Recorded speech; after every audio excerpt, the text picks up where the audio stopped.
I got these animals on a little bit of distiller grains and corn right now. If you take a look, they're getting pretty big. This was the size of animal that would have been going to market here a couple days ago, but I held them on for a little bit longer. And if you take a look, I got 1, 2, 3, 4, 5 animals right there. They would have been, but they're a little bit small right now. When I take a look at them, I would say that they're probably about, I would say on the average, the 5 of them are going to be at about 500. And so, maybe a little bit, maybe like 510. And so I would think that if I hold on to them for 1 more month, I'm going to get on about a 585 on them. And so I may have to hold on to them. Okay, here's the thing. I was thinking about this morning, and I've been thinking about this since last night. I'm going back to the idea of I'm only going to liquidate my animals when I need the money. I've always said, so if I ask a question, if I frame this as a question, what are the 2 times that, what are the 2 situations when I liquidate an animal? So what are the 2 situations where I liquidate an animal? The 2 times, the 2 situations, the 2 big situations where I will liquidate an animal is number 1, if I need the money, and number 2, I do not have the capacity to appreciate the value of the animal profitably anymore. Those are the 2 major times. And so if I can increase the value of the animal profitably, I will hold on to the animal. If I need the money, I will liquidate the animal. If I don't need the money, I'll just hold on to the animal. And so right now, I don't really need the money. I don't need the money. I'm not gonna say I don't need the money because, but right now I'm not like in a desperate situation for money. I'm not like, oh my God, if I don't have money, I can't pay my bills, right? And so I'm not going to liquidate my animals, and I'm gonna liquidate my animals when I need the money. And I can take these animals probably up to all the way up to about 950, 1,000 pounds. And I could do that profitably with the price of grain where it is right now, with the seasons turning into grass growing season. I could probably get these animals all the way up to about 1,000 pounds and still be very, very, very far in the green. Even if I took them to 1,000 pounds, I would probably have like a $900 margin on each animal. I would make like $900 net profit on each animal. And so if I take them up to about 800, I'd probably make about 600. And so if I take them up to about 1,000, I'd probably make close to about $800 per animal. And right now, with the amount of moisture that I have in the field, you can already tell if you look at the field. But right here, the cattle walk around on this part of the field a lot, so it dries out a lot faster. But you can tell it's already starting to dry up. Here within about 2 days, this soil is probably going to be dry. And so the next time it rains, but I got the field plowed up. I got the field plowed up in the front, and I got the field plowed up in the back. And so I probably got a good bit of moisture inside of the ground. Because if you break up the soil and then that soil gets a lot of water on it, that water is going to go through the ground faster. And so I did real good on that. The front's been plowed up and the back's been plowed up. And so the next time it rains, I probably have enough moisture in the soil that the next time it rains, I can actually plant my grass. And so I'm going to be planting grass here probably within the next 2 weeks. I would like to see another a good bit of rain over the next maybe in the next 2 weeks. If it rained 1 more time and the average temperature dropped to about 80 degrees, I could plant my grass. And when it comes to planting grass, the thing about planting grass is that it's almost free. I talk about this all the time, but like if you have cattle and you put them on grass and you don't have any equipment and you just grow the grass and you feed the grass at a proper stage of development. Okay, so when I feed grass, it's almost always I feed grass and corn. And why do I do that? It's because as the grass, okay. So if you grow grass, even if it's in a early stage of early stage of blooming, it's starting to put on that flag leaf. And I've always said that the best time for not the best time, but you can think about it for yourself. It depends on what kind of feeds you have. If you have a lot of cheap hay, then you can feed the grass earlier and then put your animals on hay, and then You know, you can feed them you can feed them the hay. You can lock them up in a pen and feed them hay for about 12 hours a day, and then you can let them out on the grass for 2 hours a day. You can do all sorts of things, right? I mean, as long as you have an idea of what you're doing, you're not just you're not just like you shouldn't be in a situation where you have no idea what's going on at all, right? I talk about this all the time. If you have zero idea what's going on at all, that's not good, right? Why do you have them on this feed? Think about it, right? Why do I have them on feed? You know, if I have an early vegetative grass, if I have a middle vegetative grass, why do I put them on hay? Think about it, right? I mean, answer the question. Think about it. Why would I do that?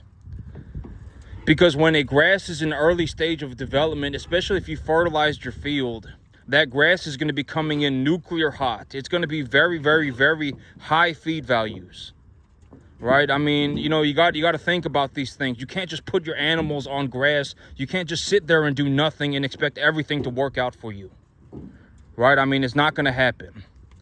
You're going to have to make a lot of good choices, right? I mean, why am I going to put them on this feed? Why am I going to utilize this fertilizer? Why am I going to put, you know, them on this medication? And speaking about the medication, all the animals in the front or any animal at all, if any of my animals even look sick, they're getting a shot of antibiotics. And so this morning, I gave 4 calves a shot of antibiotics. They were... I don't think that they were sick, but I'm like, something's going on. Well, what happened was that in the front, I had about 4 bags of the winter wheat seed from last year that I had put away in storage, and that winter wheat seed ended up getting a lot of bugs in it, and so I threw it out, and the animals, they ate it. I had a little calf in the front eating the winter wheat seed, and now he's got acidosis. Right? I've always said that if you have a small calf with acidosis, that is a major problem. I would say that the calf is about 200 pounds. The calf's about 200 pounds and he's got acidosis and he's having massive diarrhea. And so I went ahead and gave him a shot of antibiotic as a preventative. Because if he's already having acidosis, I don't want him getting sick because he's having acidosis.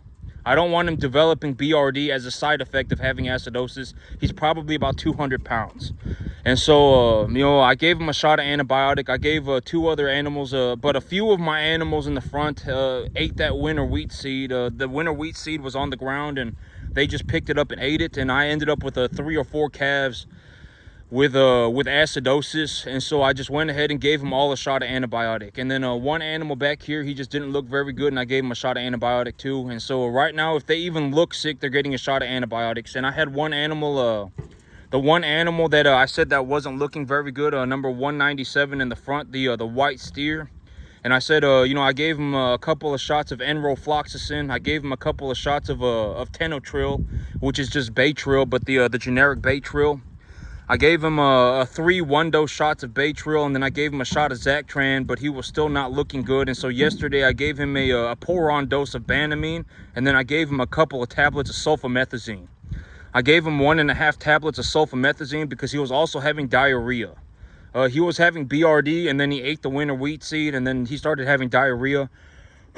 And so I gave him a couple of 1.5 tablets of sulfamethazine and a pour-on Banamine. And he's looking a lot better this morning. He's looking better this morning.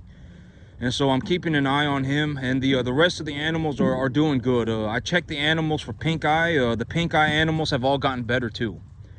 And so the animals that were having pink eye, that's all been fixed. I had one animal in the front. It looked like his pink eye was getting a little worse. And I took him into the chute.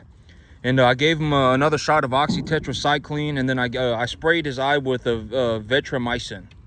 And I took a close look at it, and his pink eye is getting better. It's almost gone. It's definitely getting better. And so I think that he's about good to go too. And so right now these animals are doing good.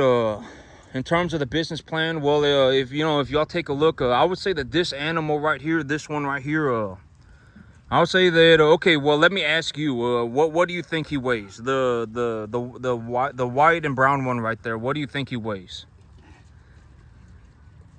I think he weighs about 450. And so, you know, if whatever your answer is, you should be able to guess what the animal weighs within about a 10% margin. Because if you cannot guess an animal's weight when they're this small within a 10% margin, that's very not good, okay? I mean, you have a 50-pound window, a 40-pound window to be correct, right? I mean, you should not be sitting here looking at this animal thinking that he weighs 350 pounds. You should not be sitting here looking at this animal thinking that he weighs 550 pounds, right? I mean, that's not good. I mean, you got to use some common sense, right? I mean, this animal, he probably weighs, I would say about 450. Right, and so that essentially means that within a 10% margin, he's going to be somewhere between 400 and 500 pounds. Right, and so, you know, you don't want to be in a situation where you're looking at an animal and you have absolutely no idea. And this animal, what kind of animal is he? Right, I mean, what's the answer? Right, he's some kind of I would say he's some kind of a Brahma Shorthorn cross. That's my guess. He's definitely some kind of a Brahma cross. What is he crossed with? I don't know. But that's a good example of a plainer type animal, right? That's a plainer type animal. I've said that 90% of my animals are number 1 to 1.5 type medium large frame, and about 10% of my animals are plainer. And that's a good example of kind of an off-breed animal, right? I mean, this one right here. And so this one, I'm probably not going to get top dollar on him, but even at 800 pounds, I would say that I still probably get about $1,200 on him. And this one right here, I bought him as a calf for like 400 bucks. And so if I bought him as a calf for 400 bucks, I put $250 into him. That's $650. I get $1,200 for him. I still make $550 on that animal net profit. Right, and I've always said that I don't go around and pick and choose number one. I don't go and choose straight number 1 type cattle, right? I don't go to the sale barn and choose number 1 type cattle. I don't just sit there and specifically choose number 1 type cattle. When I go to the sale barn, what kind of animals do I buy?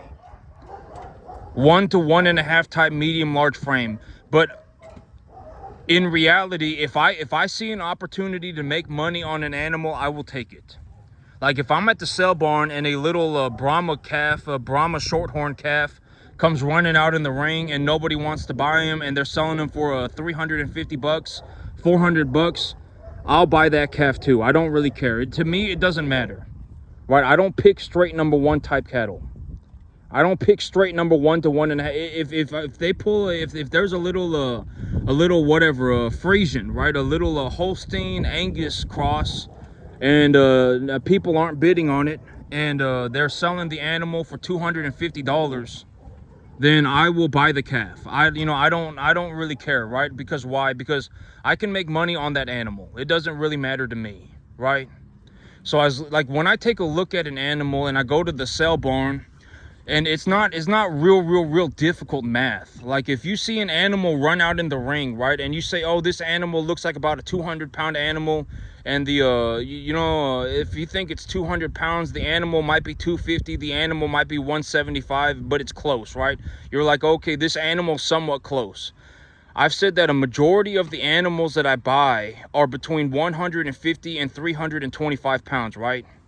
Almost all of my calves, I actually, unless that they're like, if I'm at the sale barn and there's like a 500-pound animal and people are not bidding on it, then sure, I'll buy a 500-pound animal, right? But I mean, in reality, I'm usually looking for like a 150 to 325-pound calf, right?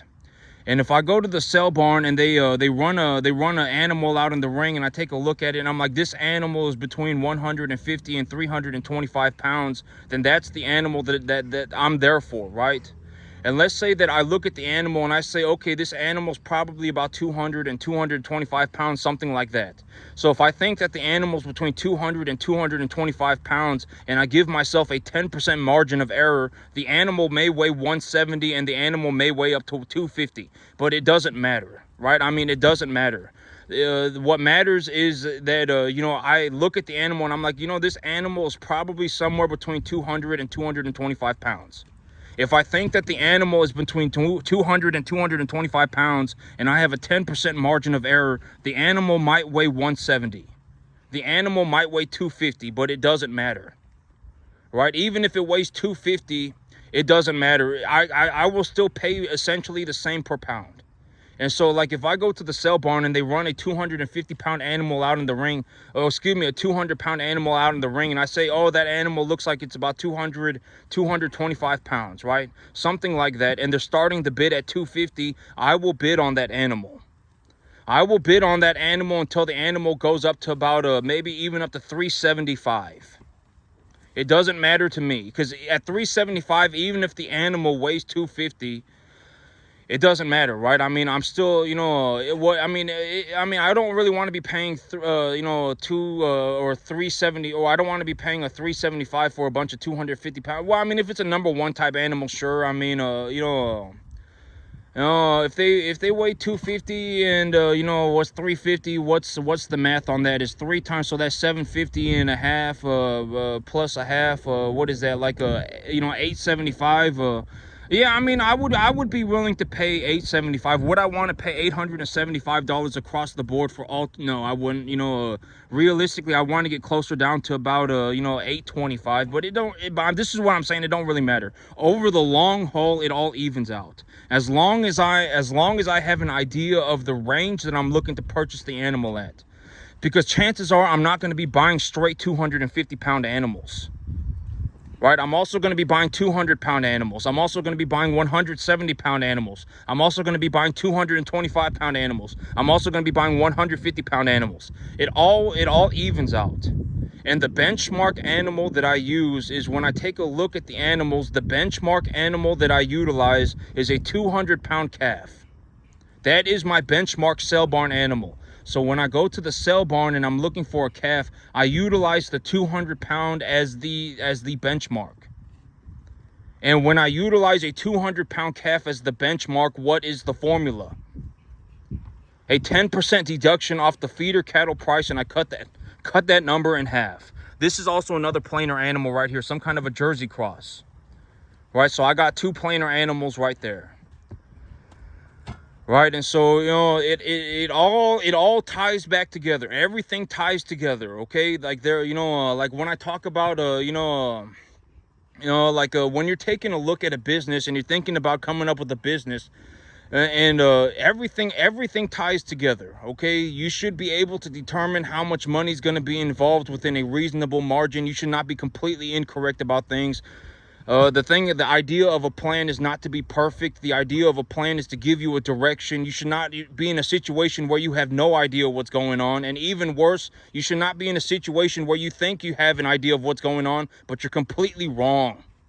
Right? I talk about this all the time. If you're misinformed, if you are legitimately just completely incorrect, and you think you're correct, that is the worst situation that you can be in. Why? Because you are probably going to pass off that misinformation to other people as good information. Right? If you misinform a bunch of people, everybody is screwed. Just because you have 50 idiots in a room does not make them some Power Ranger Megazord. All right? You don't want to be misinformed. All right, you need to, you don't want to be in a situation where you are completely incorrect. You think you're correct. And now, here we are, right? I mean, life and death battle over everything. You can't, you're having a life, and you're going to end up in a situation where you will have a life and death battle over everything. Anytime you have a new piece of information, you cannot remember it. I mean, everything, it will go, I can almost guarantee in that situation, whoever that person is completely screwed. I can almost guarantee there's no chance you're going to be saved. You're probably going to die that way. Right? I can almost guarantee it. You don't want to be in a situation where you're misinformed about things. You don't want to be in a situation where you're misinformed about cattle. You don't want to be in a situation where you're misinformed about money. You don't want to be in a situation where you're misinformed about things. You don't, because if you're misinformed, it will be a life and death battle for you to do a 1/4 inch better. And if you did a 1/4 inch better, you would be free of everything you had ever known. All right, and then now you're in a life and death battle. You're probably going to die that way. I can almost guarantee it. You don't, when it comes to making money, you should not be concerned about making $1 million. And, okay. And this is gonna sound kind of, this is gonna sound kind of because if I've talked about this, but the idea, okay, if we're gonna go and talk about the business side of things, if we're gonna talk about business, we should talk about business for a minute. But I've already said this: the chance, I say this all the time, but the chance of anybody being a first generation farmer, you starting your own farm. Essentially, when you start a farm, you're also starting a business. The chance of anybody starting a farm and then making $14,000, $15,000 a month on a 10.5 acre field like this, running commercial cattle, is almost 0%. In reality, if you take a look at it in terms of the global U.S. economy, it's 0.00001. Out of everybody on the entire planet, not even just farming, I'm probably the only farmer that managed to do this. Everybody else is probably doing something else. In terms of just the monetary value that I have generated, it's almost a 0%. The chances of anybody waking up tomorrow and becoming a cattle farmer to the point that you are like one of the best on the entire planet is almost 0%. And that's what this is. This might be the most successful cattle farm on the entire planet per acre. Now, I don't know anybody that's even done 10%. And the chances of you making it to this point are almost 0. When I speak about the things that I had to go through to get here, it's like, I had to work on this thing for 15 years. And I worked every single day. And I didn't even get paid until my 13th year. I mean, you're not going to make it. Nobody is. I can almost guarantee it. If we took the best of the best in the entire planet, if we found the 10,000 of the best farmers on the entire planet, like we have a young guy who's 18, 19 years old, and he grew up on a dairy farm, and he runs 2,000 dairy cattle, and he grows the grass to a world-class level. But I've always said that I'm not making fun of the dairy people, but if you're in the dairy business, you probably suck at business. You probably don't make much money. I mean, I'm sure somebody out there is making a lot of money in the dairy business, but most people are not. Right? But I mean, if you're in a situation like where you're the best out of the best, but you're just not good at one thing.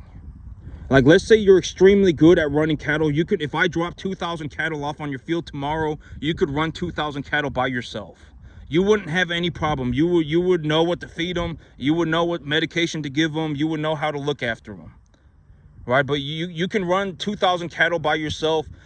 You're making like $60,000 a year. You're making like whatever, $80,000 a year. You're kind of good at the business. I mean, not real good, but I mean, if you're in a situation where you're running 2,000 calves a year and you're making $80,000 a year, I guess, if that's really what you want to do, knock yourself out. And would I say that that's a successful business? Not really. I mean, why would you put yourself through that to make 80 grand? Why would you put yourself through that to make whatever, 100 grand? I mean, you could go and make 80, 100 grand doing something else, and it wouldn't be nearly as difficult, right? And but you don't know how to grow the grass. And if you just learned how to grow the grass, then you could actually like 400% increase your income, right? Because now it's like you don't have to buy your feed all the time. Right? If you learned how to grow grass, you could just let your animals out on the grass. And if you let your animals out on the grass, you could increase your profits by like 300, 400%. Right? Somebody like that, you could probably benefit from learning how to farm better. Right? Like if you watch this, you might actually be able to make it as a farmer. But if you're going to take an average person who has no idea what they're doing and try and teach them how to farm, you're not going to be able to get to this level. I can almost guarantee it. I can almost guarantee it is too late. I mean, if we took the best of the best and ran everybody through the ring dinger, like 10,000 of the best on the entire planet, 10 of you might make it. 10. I mean, it's not going to be like 100.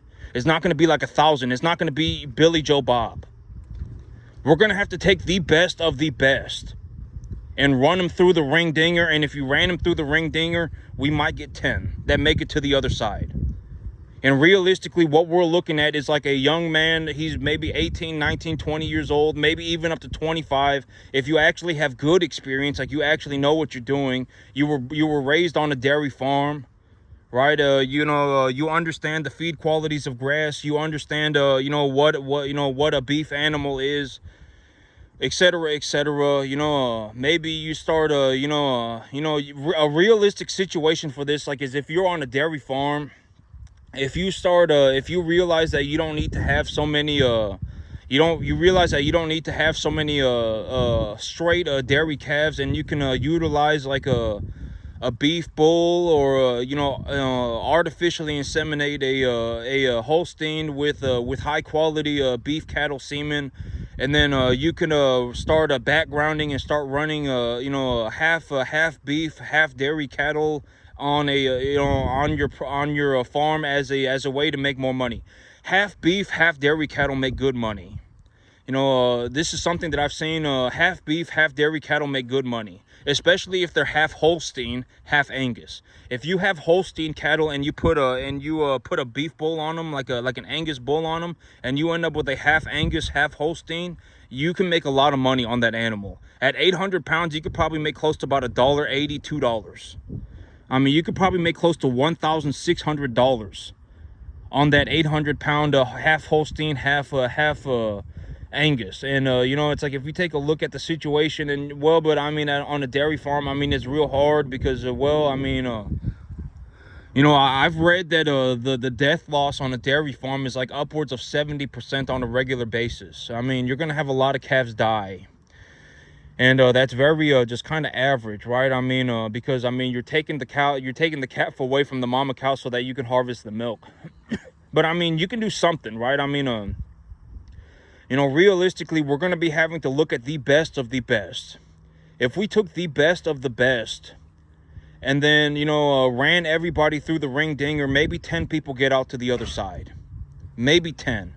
And realistically, what we're going to be talking about is about like a 25-year-old person that was born on a dairy farm, runs 5,000 cattle by themselves. They're good at growing grass. They understand how to grow grass and the different feed qualities of grass, but maybe they're not very good at the business. And it's like, well, you can learn the business part, and if you learn the business part, then you could increase your income by like 300-400%. Right? And then now you could be world class as well. But we're not going to be able to, I can almost guarantee that we're not going to, the average person, I know that this sounds horrible, but I've always said that you should not be discouraged, right? Just because you can't make it as a farmer does not mean that you cannot make it as you don't, okay. If we talk about business, I managed to generate close to $2 million worth of equity, right? I generated probably close to about $2 million over the last about 500 days. Right? How did I do that? And I've always talked about this, but when it comes to making money, you should not be worried about just making cash. Cash is not the only way to make money. What are some other ways to make money? Equity. Right? You can make money via equity. You can generate equity. You can also do what? Retain wealth via your assets. Right? You can purchase cattle. You can hold on to cattle. You can utilize the cattle as a tax deduction. And then now you're also retaining wealth via your assets. Right? You should not just be thinking about making money via cash. Making money via cash is the hardest thing that you like me. Okay. If I were to make money via cash, just straight cash, not running a business, not purchasing cattle, not utilizing my cash to invest into anything. If I were to just make my money via straight cash, and let's say I probably make about $20,000 a month cash, right? In terms of just cash, I make about $20,000 a month. If I were to just try and make money via straight cash, I would have to pay like half of that in taxes. So I wouldn't be making $20,000 a month. I would be making like 10. And you don't want to be in that situation, right? I mean, you don't want to be giving up half of your money to the government. So how do you not give up half of your money to the government? You purchase tax-deductible assets. You purchase tax-deductible assets, and that is how you legally get away from paying income tax. I purchase cattle. I purchase equipment. I purchase buildings. I purchase whatever, I purchase tax deductible assets for my business. That's how you get out of paying income tax. Legally. Not like you're evading taxes. That's how you legally do it. And so you don't want to be in a situation where you're trying to make money straight cash. It's very, very, very, very, very difficult. It's like the hardest thing. You're not going to be able to do it. And I generated I probably just north of $2 million. And I only make $20,000 a month. I only make like 20 grand a month, and I generated over $2 million via just that income. I didn't make $2 million. Well, I did generate $2 million. And when we think about the fundamental idea of generating money, is that this business did not exist until I made it. Right? This business, it would not have existed unless I went and I started the business and then I succeeded. So in that sense, I did generate the money.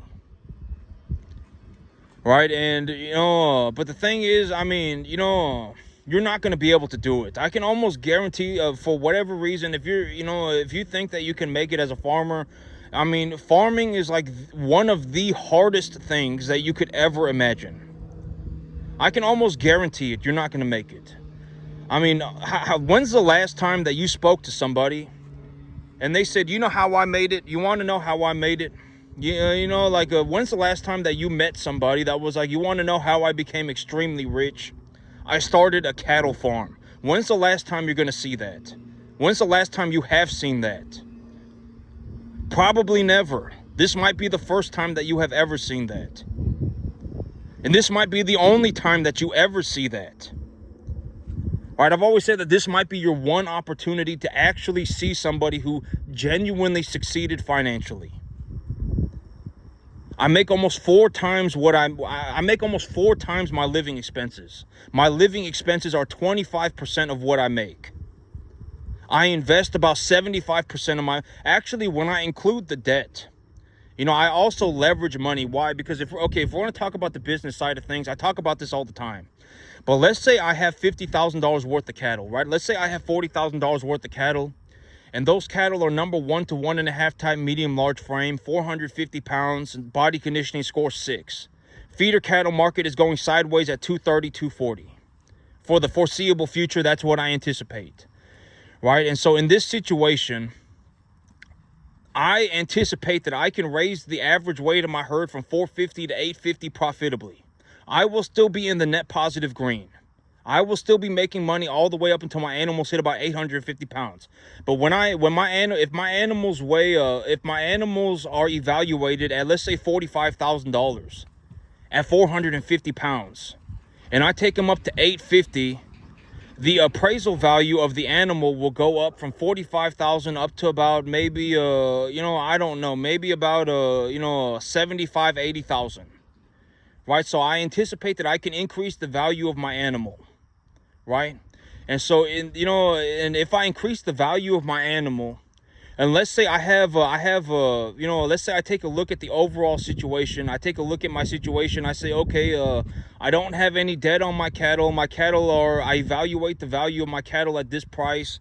And over the next 7 months, I logically anticipate that my animals are going to be evaluated at this price. Well, I'm going to go to the bank right now and take a loan for the value of my animals right now.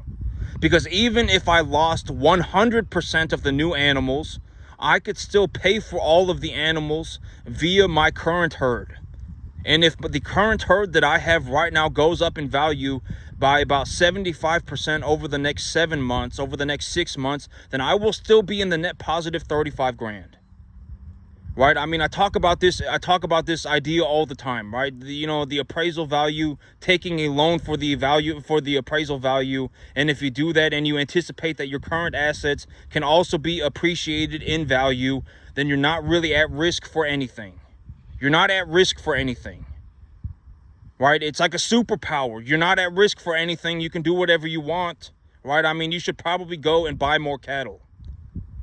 Right? You're not at risk for anything. Why wouldn't you do it? And I talk about the idea of putting yourself in a situation where you're not at a risk for anything, right? If you have nothing, you're already in a situation where you're at risk for nothing. It's like a superpower. If I lost everything tomorrow, I mean, it would be like a superpower. Because I'm not at risk of losing anything anymore. I can just go out and rent myself another farm, get myself a job, work that job for 9 months, run more cattle, go to the bank, take a line of credit, buy cattle, and then within 9 months, I would be right back to where I am. Right? Me, when I run cattle, and I've always said that farming is a skill set, right? I'm world class. I may be one of the best cattlemen on the entire planet. And I did not just show up one day and become a cattleman. I was a world-class crop man before I became a cattleman. I was a crop man for almost 13 years before I came here and became a cattleman. And this is also what I mean by, you're not going to make, if you're just an average person, you're not going to be able to do this. My background before I became a cattleman was that I was a world-class crop man. I may have been one of the best crop growers on the entire planet. And then I became a cattleman. I was not some average person. I was not some normal person. I was not like I was not like walking around in Costco, a flea in a jar. I was a world-class crop man, and then I turned into a cattleman. And I can almost guarantee that, if you have to learn how to grow crops, run a business, and run cattle, and you're just an average person, and you have to learn how to do all three of these things, you're not going to be able to do it. You just won't. Not to a degree that it will matter. I would be willing to bet 50-1. It's not possible. And if you're in a situation where you're like, I don't believe, well, then prove me wrong.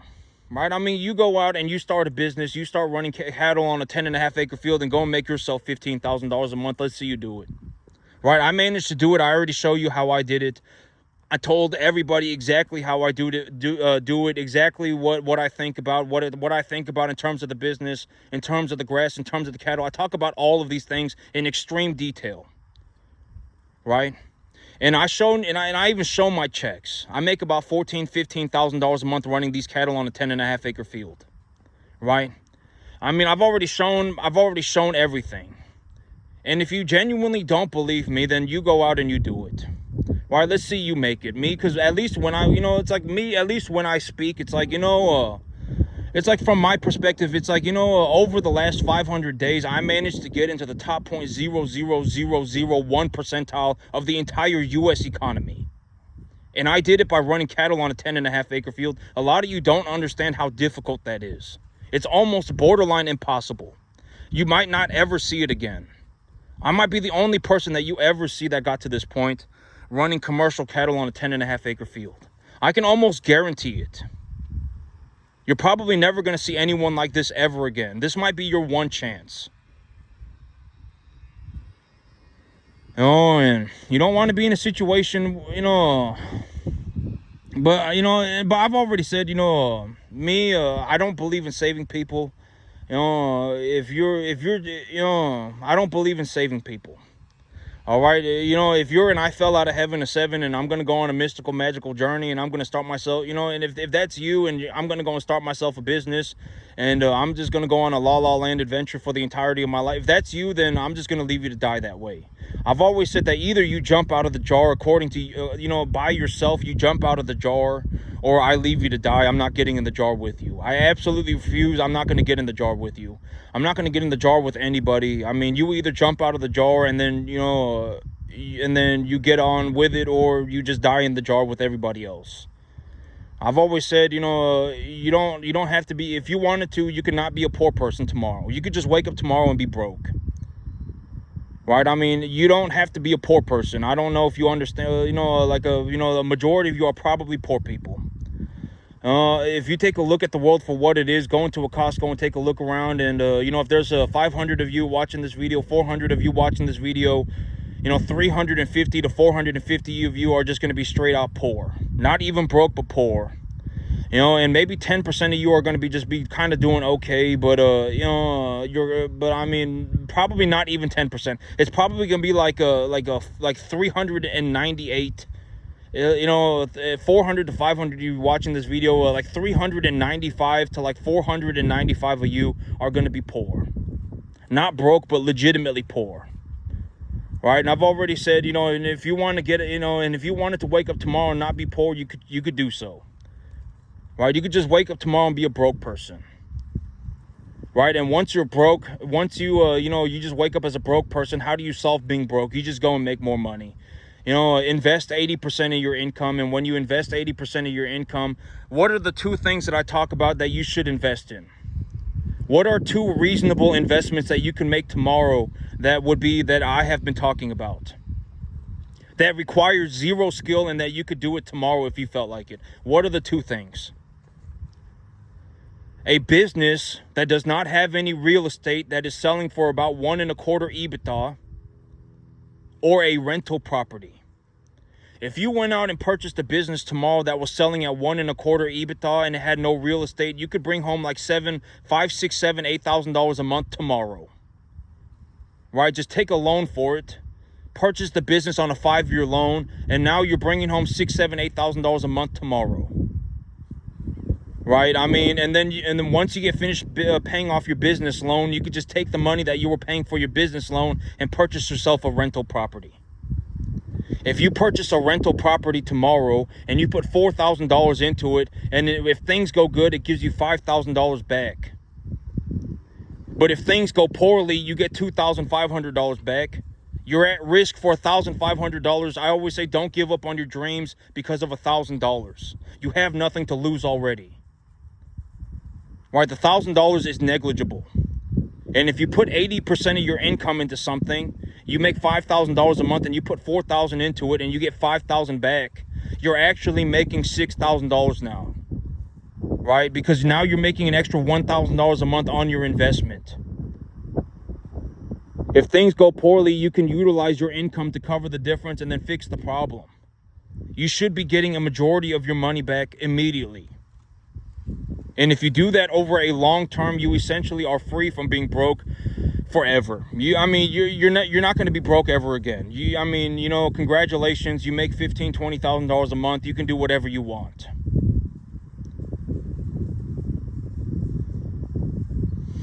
But that's it for me today, YouTube. Y'all have a good one.